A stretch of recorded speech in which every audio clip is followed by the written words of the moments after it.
శివబాలకృష్ణ ఆస్తులు 1000 కోట్లకు పైనే ఉన్నాయంట. చూడ్రిగా చూసుకో కథ. వాని ఆస్తులు 1000 కోట్లకు పైన ఉన్నాయంట. తెలంగాణ ఏపీలో 214 ఎకరాల సాగు భూములు ఉన్నాయంట. 29 ఫ్లాట్లు, 7 ఫ్లాట్లు, ఇవి ఫ్లాట్లు అవి ఫ్లాట్లు.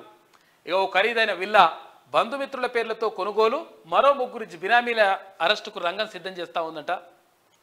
ముగిసిన శివబాలకృష్ణ కస్టడీ, సోదరుడి రిమాండ్ చేసిందంట. హెచ్ఎండిఏ మాజీ డైరెక్టర్ శివబాలకృష్ణ కేసులో బినామీలు ఆస్తుల డొంక కదులుతోంది. ఆయన తన బంధుమిత్రులను బినామీగా పెట్టి తెలుగు రాష్ట్రాల్లో 214 ఎకరాల వ్యవసాయ భూములను కూడబెట్టినట్లు ఏసీబీ నిగ్గు తేల్చింది.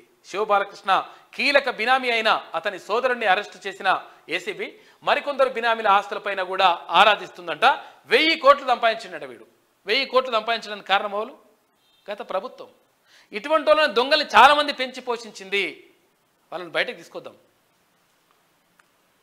లేకపోతే ఇంకా మంచి చేసినాం, అట్లా చేసినాం, ఇట్లా చేసినాం అని డైలాగ్ చెప్తారు మళ్ళీ కాక.